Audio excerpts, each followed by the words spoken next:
안녕하세요. 저는 얼마 전에 시댁과 인연을 끊고 살게 된 40대 여성입니다.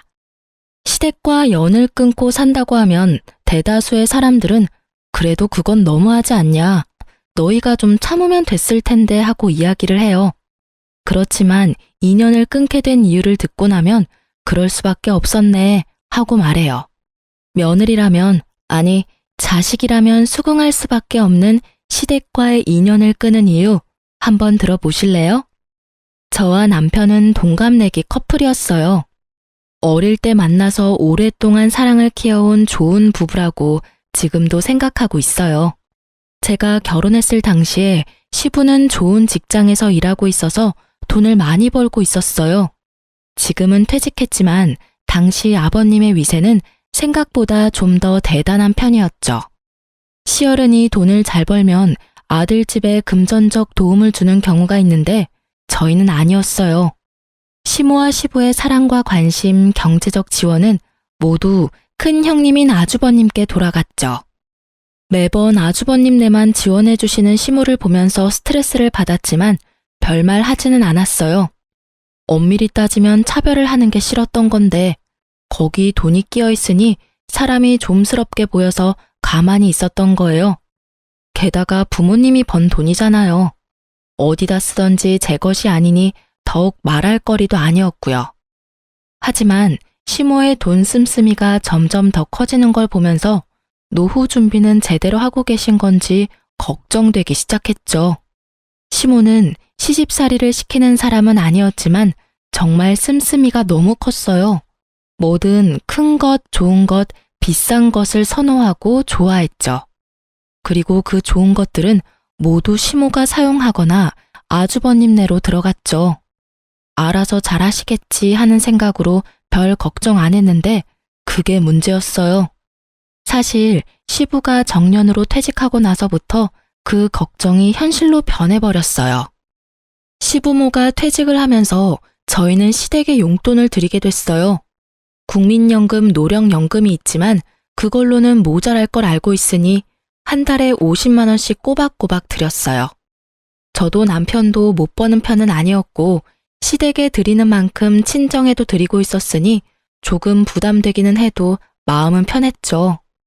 그런데 하루는 시모가 저와 남편을 불렀어요. 너희 매달 우리한테 주는 용돈 너무 적은 것 같은데 좀 더 줄 수 없겠니? 요즘 그 정도 금액 누구 코에 붙여? 쇼핑하고 친구들 한번 만나고 나면 다 사라지는데. 죄송해요, 어머님.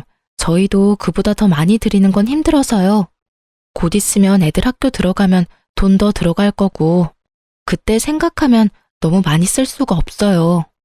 시모의 말에 저는 거절의 의사를 명확히 했어요. 이런 요구에 상의해볼게요 이런 말을 해버리면 조금만 더 설득하면 넘어올 거라고 생각해서 더 심하게 요구하게 되거든요. 그래서 정말 확실하게 거절했죠.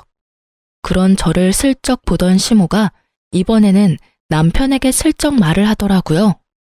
얘, 얼마 전에 손주 생겼다고 전화 온 내 친구 알지? 걔는 용돈을 매달 100만 원씩 받는다더라. 어쩜 하나뿐인 자식이 그렇게 효심이 깊은지. 동창들끼리 다 모여서 이야기하는데 나는 50만 원뿐이라서 이야기에 끼이지도 못했어. 얼마나 쪽팔리는 일이니? 너희 아버지 일할 때는 명함도 못 내밀던 것들이 자식 농사 잘 지었다고 어찌나 자랑을 하는지. 우리 아들들도 잘 컸다고 말하고 싶은데 결과가 이래서야. 그 말을 듣고 있으니 반발심이 일었죠. 자식이 부모에게 효도하는 일에 경쟁을 붙이는 게 이해가 안 됐거든요. 남의 자식 이야기하면서 우리한테 돈 더 달라는 이야기인 게 뻔했잖아요. 어머님, 그렇게 말씀하셔도 그 집안은 집안, 우리 집안은 우리 집안이잖아요. 상황이 다른데 똑같이 해달라고 하시는 건 좀 아닌 것 같아요. 아니면 아주버님이나 아가씨에게 이야기해보는 게 어떠세요? 어머님 말씀 들어보니 저희한테만 받고 계신 것 같은데 모자라다 싶으면 아주버님께 말씀해보세요. 아주버님과 아가씨를 입에 담자 시모가 입을 딱 닫아버리더군요. 그러면서 저를 흘겨보며 그러더라고요. 너한테 한 말 아니고 내 아들한테 한 말이야. 왜 자꾸 네가 껴드는 거니? 저희 부부고 통장까지 합쳐서 서로 투명하고 깨끗하게 가계부 운영하기로 했거든요. 남편한테 따로 부탁하셔도 결국 저와 의견이 맞아야 돈을 더 드리던지 할 수 있어요. 네가 아들보다 돈 좀 더 번다고 애를 잡고 사니? 자기 돈 자기가 쓰는 게 왜 어려워? 아들이 나한테 용돈 더 주겠다 하면 네가 참견할 일은 아니잖아. 어머님께 돈 더 주면 저는 제 친정에도 똑같이 더 맞춰서 줄 거예요. 어머님이 얼마를 더 올려달라고 원하시는 건지는 모르겠지만 그 금액의 2배만큼 돈이 더 나갈 거라고 생각하면 간단하게 올려서 드릴 수 있는 일은 아니죠. 그럼 넌 내가 거지처럼 살아야 된다는 거니? 저는 그렇게 말한 적 없어요, 어머님. 그치만 이제는 씀씀이를 좀 줄이시는 게 좋을 것 같아요. 예전처럼 쓰시면 당연히 돈이 부족하다고 느낄 수밖에 없으니까요. 저는 이때다 싶어서 시모에게 말했어요. 이제 아버님이 월급을 받지 않으시니 가게 규모를 좀 줄이시는 게 좋을 것 같아요. 네가 뭔데 돈을 쓰라 말아야? 우리 집 일은 알아서 할 테니 신경 쓰지 마라. 이 이야기는 다음에 하자. 결국 이야기는 마무리되지 못했고 저희는 집으로 왔죠. 남편은 난감한 표정으로 그러더군요. 여보, 미안해. 아버지 퇴직했으니 절약하시라고 말은 했는데 내 말은 안 들으셔. 기분 안 좋았지? 기분 나쁜 건 아닌데 걱정돼서 그래. 연세 드실수록 자식들이 부모 부양하는 건 당연하잖아. 그런데 저렇게 돈을 많이 쓰시면 나중에 감당이 안 되잖아. 당신이 말해도 내가 말해도 듣지 않으시면 아주버님께 말해볼까? 형님한테? 형님 아가씨하고 이야기해서 용돈 드리는 거 확실하게 정리하는 게 맞는 것 같아. 어머님 말씀 들어보니 우리만 용돈 드리는 것 같고 부모님 퇴직하셨으니 형제들도 다 같이 드려야 형평성에 맞지. 그렇게 아주버님과 아가씨를 저희 집에 초대해서 말했어요. 얼마 전에 어머니가 용돈이 너무 적다고 하셨어. 우리는 더 이상 드릴 수는 없다는 입장인데 형님이랑 동생 생각은 어떤지 물어보려고 부른 거야. 두 사람은 어머니한테 용돈 드리고 있어? 나도 드리고 있지. 우리 집은 30만 원 드려. 아, 나도 30씩 드리고 있지. 드리고 있다고? 게다가 다들 30만 원씩. 아, 시모가 우리에게 거짓말을 제대로 한 거였어요. 3명 합치면 110만 원씩 용돈을 받고 있었는데 저희한테는 다른 자식들한테는 돈 안 받는 것처럼 말하고 저희가 적게 주는 것처럼 말했으니까요. 이 순간에는 저도 살짝 화가 났어요. 우리가 제일 많이 내고 있었는데 왜 우리한테 돈을 더 요구한 건지 그 생각이 궁금할 정도였죠. 왜 그래? 너희는 어머니한테 용돈 얼마 주는데? 우리는 50만 원씩 드리고 있었는데 왜 우리한테 돈을 더 달라고 하신 걸까? 돈 많이 번다고 자랑질이네. 재수씨 돈 많이 벌잖아. 많이 버는 만큼 내면 되지. 뭔 불만이야? 형이 그런 말 하는 건 아니시. 여태껏 부모님한테 받은 것만 보면 형이 더 많이 내야지 맞는 거 아니야? 어머니 돈 쓸 때 형한테만 썼는데 왜 우리가 더 내? 우리가 더 내는 걸 당연하게 생각하는 형님네를 보고 남편이 화를 냈고 저는 말렸어요. 야, 잘 벌면 좀 더 내면 되지. 뭘 그것 가지고 예민하게 반응해? 마누라 처가댁 생각하는 것도 적당히 좀 해. 우리 식구나 잘 챙기라고. 용돈 더 달라고 한다고 우리 모아서 뭐 할 건데? 더 달라 하시면 더 드려. 너한테 이야기한 것도 너희가 더 줄 수 있을 것 같으니까 말씀하셨겠지. 그래서 우리한테 다 떠넘기면 형은? 형은 더 해줄 생각도 없이 나한테 더 내라고? 난 못해. 다들 30씩 내고 있으니 똑같이 30씩 내던지 아니면 형이랑 동생이 20씩 더 올려서 다 같이 50을 내던지. 야, 난 30씩 드리는 것도 버거워. 그럼 결정됐네. 나도 30씩 낼게. 그럼 되잖아. 내가 뭐하러 형보다 더 많이 내? 내가 받은 게 형보다 훨씬 없는데. 결국 그날은 서로 기분이 상한 채 대화는 종료됐고 남편은 열이 완전히 받았죠. 그리고 저도 아주버님의 행동에 질리기는 마찬가지였어요. 우리한테 모든 걸 미루는 것도 열받았지만 저한테 빈정대듯 말하는 것도 짜증났거든요. 그날 이후 저와 남편은 시모에게 용돈을 주는 날 시모 집으로 찾아가서 말했어요. 어머님, 저희 아주버님이랑 아가씨랑 이야기해봤는데 다들 30씩 드리고 있었다고 하더라고요. 그래서 저희가 내는 만큼 올려서 드리자고 했더니 버겁다고 하셔서 모두 30 맞춰서 드리기로 했어요. 뭐? 웃기는 애들이네. 50씩 주던 걸 왜 30으로 낮춰서 줘? 저희가 어머님한테 많이 드리면 아주버님이 뭐가 되겠어요? 아무리 그래도 어머님 사랑 제일 많이 받은 장남인데 우리보다 덜 주면 기분이 많이 상하실 거잖아요. 그리고 형제 자매들끼리 이런 돈 문제는 확실하고 차별 없이 하는 게 문제가 생기지 않거든요. 그렇잖아도 아주버님께서 저랑 남편한테 돈 많이 버는 거 자랑하냐고 그러시더라고요. 자랑하려고 50만 원씩 드린 건 아닌데 듣는 사람 입장에서는 그런 생각이 드나 봐요. 그래서 30만 원으로 줄인 거니까 어머님이 이해 좀 해주세요.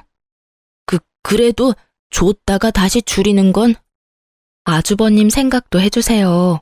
저희만 좋자고 계속 많이 내면 아주버님도 아가씨도 기분 안 좋을 거예요. 이해해주세요. 제 말에 시모는 아무 말 못하더군요. 저희를 속인 데다가 아주버님의 생각까지 듣고 나니 더 달라고 요구는 못하겠나 보더라고요. 그러다가 저희한테 물어보더군요. 너희 그럼 친정에도 적게 주니? 네, 저희 친정에도 30만 원으로 줄여서 드린다고 했어요. 친정에서는 별말 없으셨거든요. 달라고 해서 드리는 것도 아닌데 너희 주는 대로 받겠다고 하셔서 공평하게 줄여서 드리기로 했어요. 그 말을 듣고서는 아예 포기한 것 같더군요. 결국 시모는 용돈 더 달라고 했다가 용돈이 도리어 줄어들어 버렸죠. 차라리 용돈 올려달라 말하지 않았으면 계속 50씩 받을 수 있었을 텐데 괜히 욕심내시는 바람에 도리어 20만 원 줄게 됐으니 그렇다고 형제들 다 30씩 주는데 저희만 50 드리는 것도 그렇고 결국은 이렇게 정리되어서 저희는 참으로 다행으로 생각했어요. 그 이후로 시모는 더 이상 저희에게 용돈을 요구하지는 않았어요. 하지만 뭔가 사야 할 때면 연락 와서 사달라고 하는 경우가 더 늘었죠. 용돈은 용돈대로 쓰고 필요한 건 필요한 대로 저희한테 사달라고 하시는 건데 그것도 나중에는 형님과 아가씨에게 말해서 돈을 거뒀더니 나중에 시모가 그 사실을 알고 나서는 요구하지 않더군요. 아주버님이 뭐라고 하셨는지 아니면 아주버님 고생시키는 게 싫었던 건지는 모르겠지만 저희 생각을 해서 그런 건 아니라 생각하니 참으로 마음이 착잡했어요. 그렇게 시모의 낭비가 사라지는 건가 싶던 어느 날 시모가 저희를 시댁으로 불렀어요. 너희도 알다시피 이 집 너무 좁아서 이사를 가야 하는데 돈이 좀 부족하구나. 너희 집보다 3억 정도는 더 줘야 들어갈 것 같은데 너희가 돈 좀 보태주지 않을래? 그냥 공짜로 내라는 건 아니야. 너희가 돈 보태주면 새로 이사할 집 너희에게 줄게. 어떠냐? 저는 솔직히 이해가 가지 않았어요. 보통 이렇게 연세가 들어서 이사를 하는 거면 애들도 다 제 가정 찾아 나갔으니 두 분밖에 살지 않아서 더 작은 집으로 가잖아요.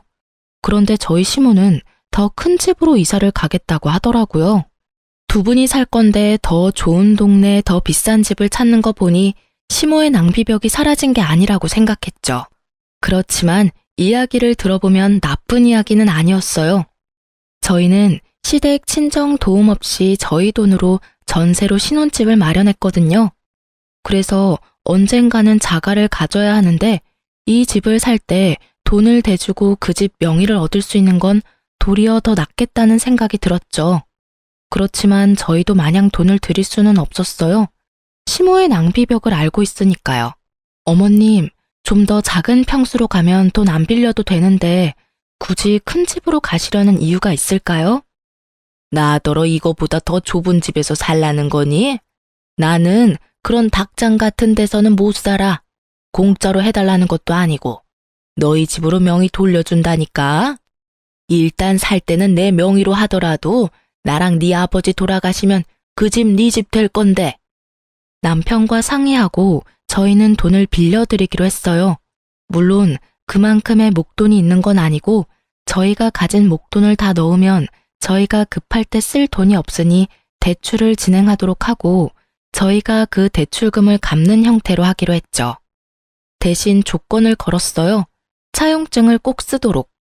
저희가 돈을 갚는 대신에 부모님 사후 명의를 저희 이름으로 돌린다는 내역과 도중에 집 명의를 바꾸지 못하는 경우가 생기면 저희가 낸 돈을 다 돌려받는다는 조건으로요. 시모는 떨떠름한 표정이었지만 차용증에 지장을 찍었어요.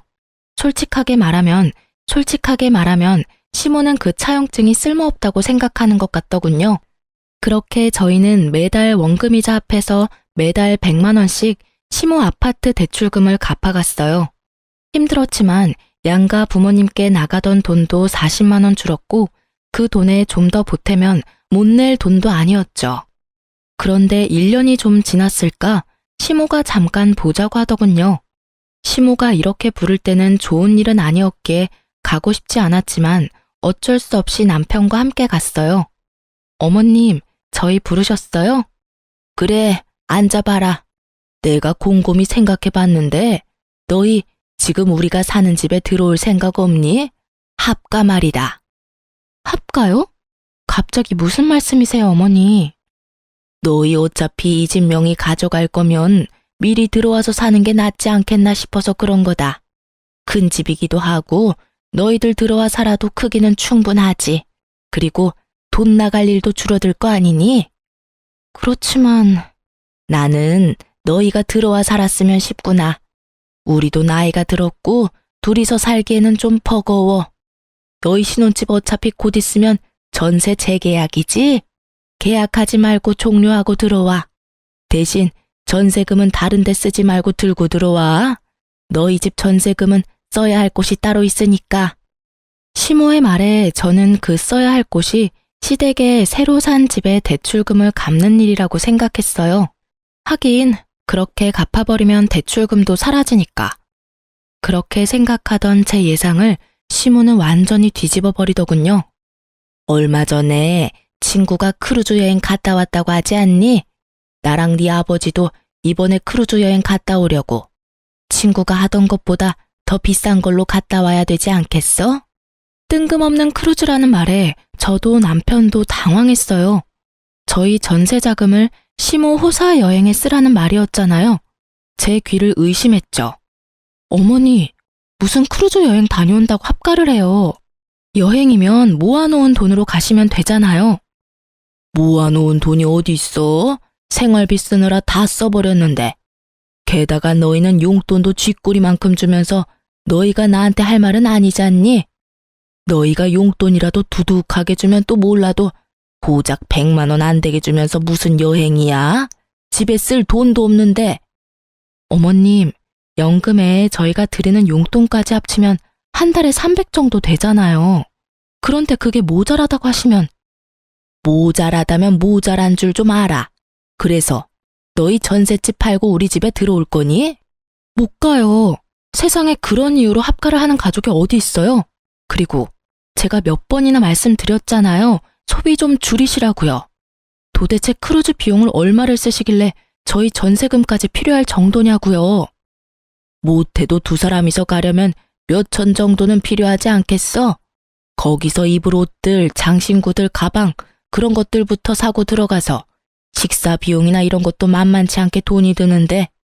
어머니, 제발 좀 그만하세요. 아버지 돈 한 푼 안 벌고 계시는데 돈을 그렇게 써요? 돈이 하늘에서 떨어진다고 생각하세요? 저희는 못해요. 2번 다시 그런 이유로 저희한테 합가하자고 하지 마세요. 저보다 남편이 더 화내며 시모에게 한바탕 하자 시모 얼굴이 정말 차갑게 가라앉더라고요. 너희 거절했지? 그럼 나도 내가 알아서 하마. 자식 새끼 잘못 둔 게 죄지. 부모 호강은 못 시켜줘도 여행 한 번 정도는 보내줄 거라고 생각한 내 애가 바보야. 저런 것도 자식이라고 애 낳고 미역국을 다 먹고. 돌아가 봐라. 너희 앞으로 볼 일 없을 테니까. 결국 시모에게 그런 이야기를 듣고 저희는 집으로 돌아왔어요. 남편은 흥분해서 열을 올렸지만 저는 슬슬 걱정이 되더라고요. 알아서 하시겠다는 말이 뭔지 몰라서 궁금해졌거든요. 무엇이든 상상 이상을 보여주는 시모라서 정말 몇 날 며칠을 끙끙대며 시모의 다음 행동을 예측했는데 몇 달간 시댁이 조용했어요. 시모에게 안부차 매주 전화를 드렸었는데 그날을 기점으로 전화도 받지 않으시더라고요. 그래서 저는 남편에게 말해서 아주버님께 시모가 어디 있는지 물어보라고 했죠. 형님, 어머니 연락이 안 돼서 그러는데 어디 가셨어요? 얼마 전에 크루즈 여행 간다고 두 분 같이 가셨어. 꽤 긴 일정이던데 거의 한 달 일정이더라고. 금액도 엄청 들었어. 결국 크루즈 여행 가셨네요. 혹시 형님한테도 여행 보내달라고 하시던가요? 그래, 그래서 결국 내가 돈 마련해서 보내드렸어. 너무 좋아하시더라. 돈은 좀 많이 들긴 했지만 그래도 좋아하시는 거 보니까 마음이 좀 편해졌지. 그 말에 저는 안심하면서도 당황했어요. 아주버님네가 그리 넉넉지 못한 상황인 걸 알고 있었는데 그 크루즈 여행에 들 돈을 어떻게 마련했을까 싶었거든요. 그래도 아주버님이 효도 차원에서 그렇게 했다면 뭐 못할 것도 없지 않았겠나 싶었어요. 여태껏 시모에게 받은 것도 많은 장남이니 솔직하게 말해서 받은 만큼 돌려드렸다면 가능했을 금액이라고 생각했거든요. 그렇게 전화를 끊고 그 일에 대해 잊었어요. 그런데 시댁에 집 대출금 내는 날이 되었을 때 문득 그런 생각이 들더군요. 시모가 저희에게 크루즈 여행을 위해 들어와서 합가를 하라고 했을 때 그런 이야기를 했잖아요. 전세금을 자기한테 달라고. 혹시 형님네한테도 똑같이 그런 요구를 했을지도 모른다는 생각이 불현듯 떠오른 거죠. 저는 아닐 거라는 간절한 마음으로 시댁의 등기부 등본을 떼봤어요. 그리고 그 자리에서 굳어버렸어요. 원금과 이자를 매달 우리가 내고 있는 시모의 집이 형님 명의로 어느새 바뀌어져 있더군요. 저는 너무 놀라서 남편부터 불러드렸어요. 여보, 시댁집 명의가 아주버님 이름으로 되어 있어. 뭐? 남편도 너무 놀랐는지 한달음에 달려왔어요. 저와 남편은 놀라고 화난 상태로 시댁으로 향했어요. 집에 갔더니 시모가 태연한 얼굴로 마중 나왔더군요. 너희 무슨 일로 우리 집을 찾았어? 나는 너희 부른 적 없는데.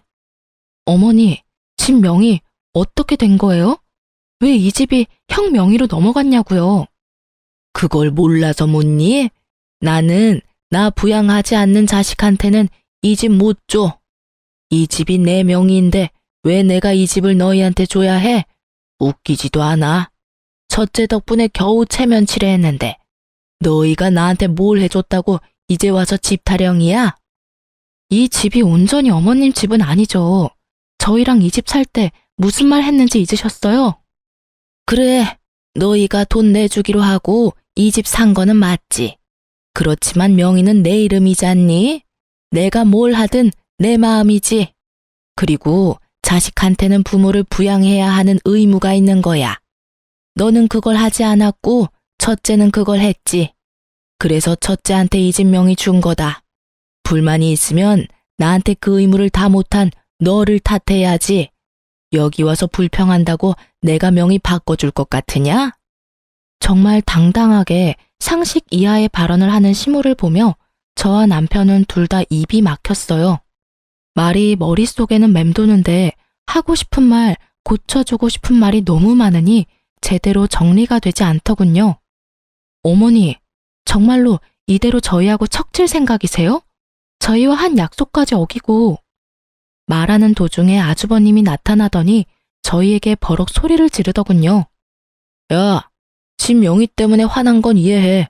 그런데 아무리 그래도 자식이 부모한테 그런 식으로 따지는 건 너무한 거 아니냐?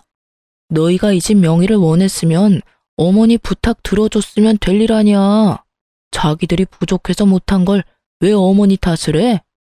말리는 시누이가 더 밉다고 말리는 아주버님은 정말 얄미웠어요. 남편이 화가 나서 뭐라 하려는 걸 저는 막아섰어요.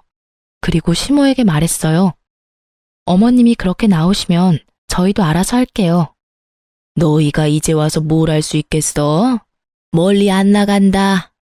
시모는 냉정하게 말하고 돌아섰고 아주버님은 의기양양한 승자의 표정을 지으며 저희를 쫓아내더군요.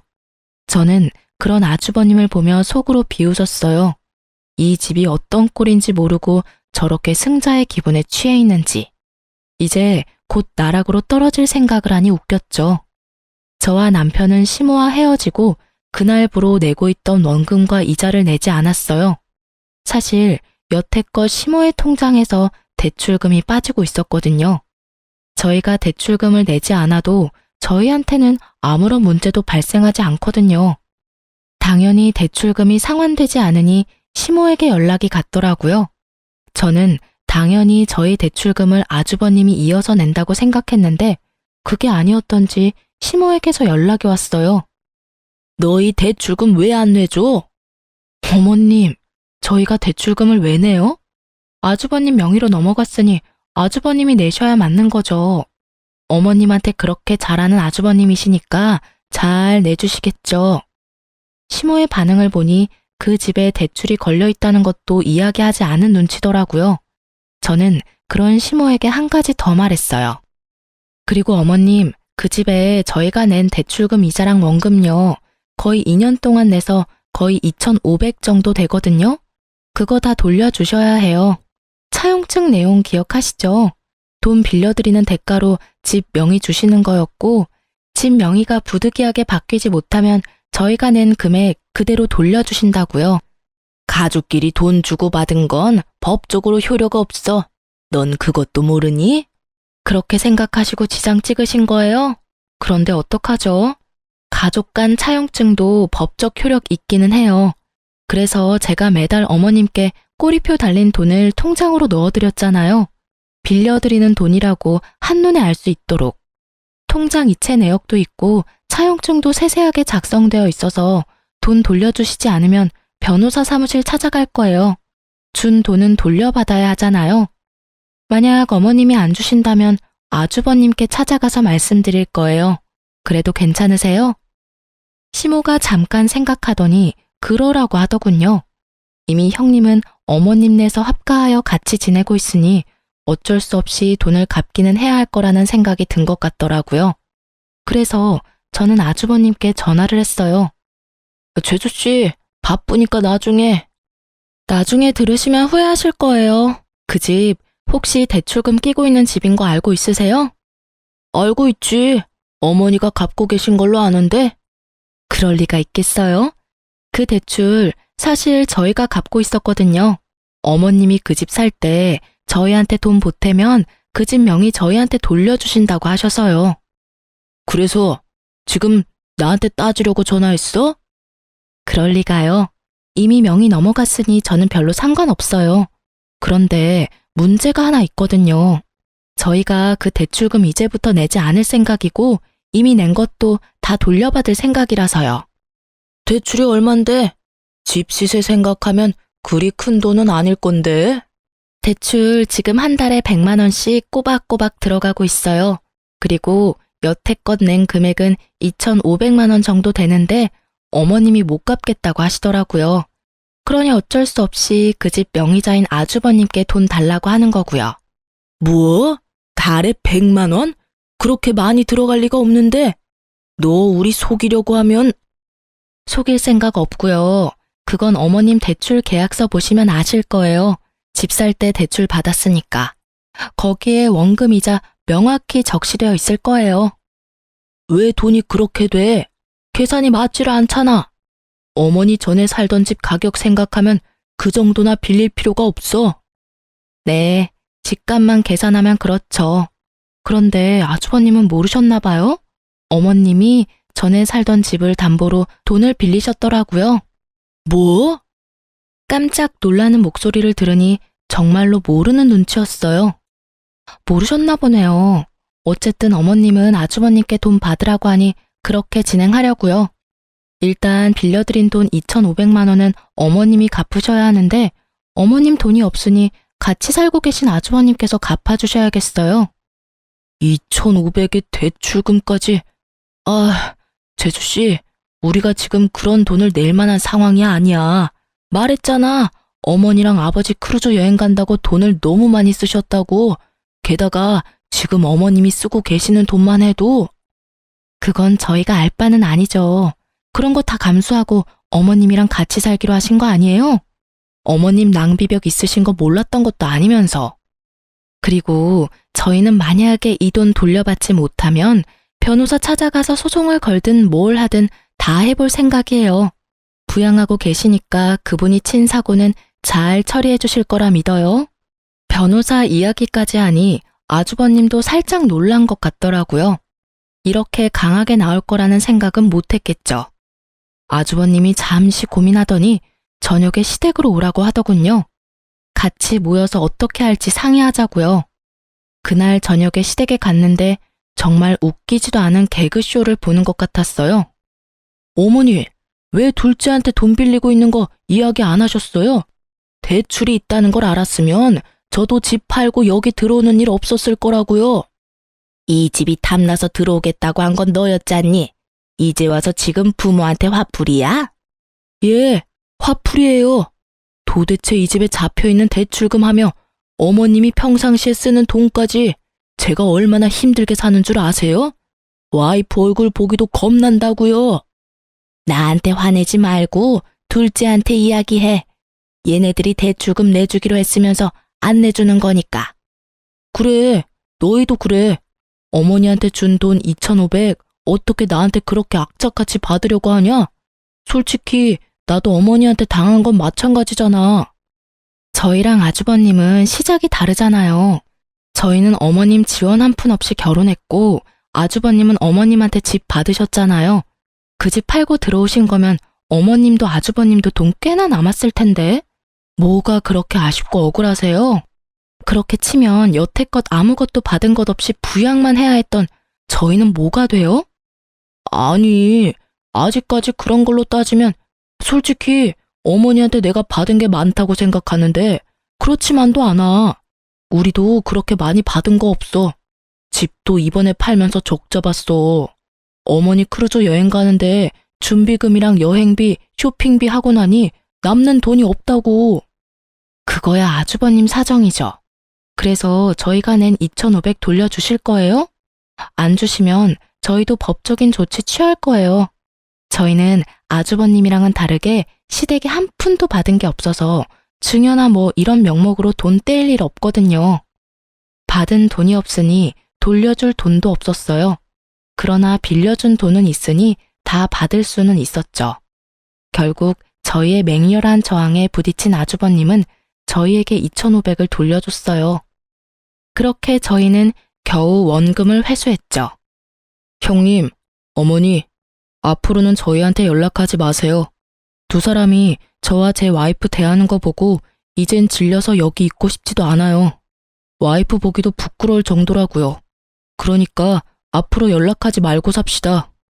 결국 남편은 시댁과 인연을 끊겠다 말하고 헤어졌어요. 집 밖으로 나오는데 여전히 시모와 아주버님이 큰 소리로 싸우고 있더군요. 현관 밖까지 들리는 고함 소리에 저와 남편은 고개를 저었어요. 그렇게 저와 남편은 집에 돌아왔고 그 이후로 정말 시댁과 연을 끊고 살았어요. 3년 정도 연락 없이 지냈지만 가끔 막내 아가씨가 연락을 주기는 했어요. 그 집안 사람이기는 했지만 결혼해서 조금은 먼 사이가 됐고 남편처럼 어머님의 장남 사랑의 피해자인 사람이었으니 연락을 하고 지내긴 하더라고요. 그런데 3년 좀 지나고 저희 집으로 시모가 찾아왔더군요. 저와 남편은 당황했어요. 이렇게 시모가 직접 찾아올 줄은 상상도 못했으니까요. 안으로 들였는데 그때 당시에 저희는 친정 부모님과 같이 살고 있었거든요. 시모는 들어오자마자 그 말부터 하시더군요. 이런 불효자식 같으니 자기 부모는 모실 생각도 안 하고 마누라 부모를 모시고 살아? 여자한테 꽉 잡혀서 살면서 아주 몹쓸 인간이 됐어. 어머니, 그런 말씀 하려고 여기 오신 거예요? 그러면 돌아가세요. 나도 여기서 좀 살아야겠다. 네 형하고는 못 살겠어. 구두쇠 같은 게 돈 한 푼 안 주고 사람을 부려먹잖아. 갑자기 그게 무슨 말씀이세요? 저희 집에 이미 장인 장모님 같이 살고 계시는데. 그거야 내 알 바가 아니지. 여기 네 집이잖아. 그러면 내가 내 아들 집에서 지내겠다는데 누가 뭐라고 할 거야? 너도 내 자식이면 당연히 부모 모실 생각이나 해야지. 치마폭에 쌓여가지고는 사내 새끼가 돼서 이게 무슨 꼴이야? 제 꼴이 어때서요? 어머니, 자식 이용해 먹으려고 했던 사람이 어머니 자신인 거 잊으셨어요? 형님하고 무슨 일로 틀어져서 저한테 찾아와서 괴롭히는 건데요. 저는 어머니랑 같이 살 생각 전혀 없으니까 나가주세요. 너 어떻게 이런 식으로 대해? 너도 내가 돈 없다고 무시하는 거야? 이래서 내가 명의를 먼저 줘버리는 게 아니었는데 네 형도 그렇고 너도 그렇고 사람이 어떻게 그렇게 냉정하니? 네 형은 나를 아주 범죄자 취급을 해. 매번 크루즈 여행 보내준 거, 집 대출금 이야기하지 않은 거, 그런 말 하면서 나한테 화만 내고. 나도 할 말 많아. 내가 지한테 얼마나 많은 걸 해줬는데 어떻게 그놈이 나한테 이런 모욕을 줘? 어머님, 아주버님이 나쁜 마음이셨으면 이미 어머님 내쫓았겠죠. 그런데 내쫓지 않고 집에 같이 산다는 건 나쁜 마음에서 그러는 건 아니실 거예요. 나쁜 마음이 아니면 그게 뭐니? 돈을 한 푼을 안 줘. 친구들 만날 때 옷 좀 사입으려고 했더니 고작 그것도 못하게 맞고. 한 달에 용돈을 꼴랑 30만 원만 주는 게 너무하잖아. 게다가 너희도 그래. 꼴랑 집 명의 바꾼 걸로 마음 상했다고 부모한테 주는 용돈을 안 주면 어떡하니? 어머니, 저희도 연락 없었지만 저희한테 연락 주신 적도 없는 게 어머니예요.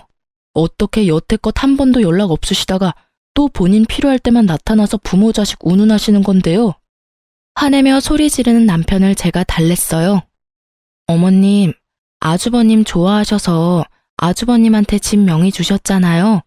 그러면 아주버님 곁에 계시는 게 가장 행복하실 거예요. 조용히 있으면 먹고 자고 쉬는 데는 문제 없으시잖아요. 그렇죠? 제가 저번에도 말씀드렸지만 씀씀이만 줄이시면 다 좋게 해결될 일 같네요. 나는 싫어. 어떻게 이렇게 없이 살아? 해야 할 게 얼마나 많은지 아니? 게다가 얼굴만 마주치면 잔소리까지 하는 아들까지. 내가 시집을 다시 왔나 싶을 정도야. 아이고, 그러니 내가 너희한테 찾아왔잖아. 너희도 내 자식이고 응당 자식이라면 부모를 모시는 게 맞지. 지금 당장 사돈댁 내보내고 나 들어갈 자리부터 마련해라. 정말 막무가내도 이런 막무가내가 없더라고요. 시모가 아주버님네서 어떻게 지냈는지 아가씨에게 들어서 잘 알고 있던 우리는 지나가던 개에 물린 느낌이었어요. 아주버님의 분노가 대단하다고 하긴 하더라고요. 멀쩡한 집까지 팔고 그 돈으로 시모 크루즈 여행 보내주고 대출빚 남은 집 얻은 웃긴 모양새가 됐잖아요. 더 큰 집에서 편하게 살 줄 알았는데 그 집에는 대출이 가득 잡혀 있었고 사람 잡는, 아니 돈 먹는 어른까지 있었으니 말이죠. 한 달에 100만 원을 넘게 혼자서 쓰는 시모 때문에 아주버님이 화를 낸 적이 한두 번이 아니라는 이야기도 들었으니까요. 결국 모든 용돈 회수하고 집에서 집안일이나 하라는 아주버님 말에 반발해서 온 곳이 저희 집이라니. 저희에게 오면 저희가 무조건 받아줄 거라고 생각한 것 같더라고요. 저희는 그럴 생각이 눈꼽만큼도 없었는데 말이죠. 시모가 와서 이렇게 막무가내로 굴기 전에는 남편도 마음이 좀 약해지는 눈치였었어요. 그래도 어머니잖아요. 그런데 우리 집에 와서 저렇게 밀어붙이는 시모를 보며 남편은 자신의 기억이 많이 미화됐었다는 걸 깨달은 모양이더군요. 게다가 시모는 저희 집에 오기 전에 아가씨 집을 먼저 갔었어요. 아가씨가 이야기를 해줬거든요. 그래서 저희 집은 안 오겠거니 생각했었어요. 저희와는 워낙 큰 트러블이 있어서 오지 않을 거라고 추측했었거든요. 그런데 결국 저희 집까지 찾아온 걸 보면서 남편은 더 열받은 거죠. 우리한테 정말 오기 싫었는데 장남이 있는 집이 너무 싫어서 우리한테라도 빌붙으려고 온 것 같은 모양새라 남편은 더 용서 못하는 것 같더라고요. 여태껏 형님 들러리로 살았고 시모에게 그럴듯한 애정도 받지 못한 채 컸는데 자기를 부양하라는 의무만 요구하니 화가 날 수밖에요.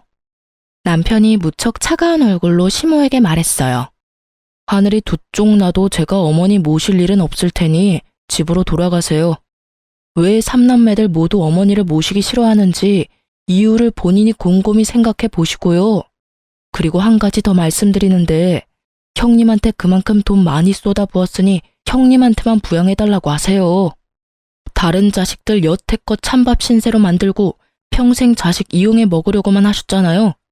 대학도 제가 벌어서 들어갔고 결혼도 제가 벌어서 했어요. 결혼 후에도 저희한테 돈만 요구하셨잖아요. 염치라는 게 있다면 저희한테 와서 될 일은 아니죠. 우리가 무슨 이유로 어머니랑 연 끊은 건지 잊으셨어요? 어머니가 형님만 자식으로 생각했듯이 저도 부모 없는 셈 칠 테니까 여태껏 해왔던 대로 연락 없이 지내요. 결국 남편은 아주버님께 전화해서 어머니 모시고 가라고 했어요.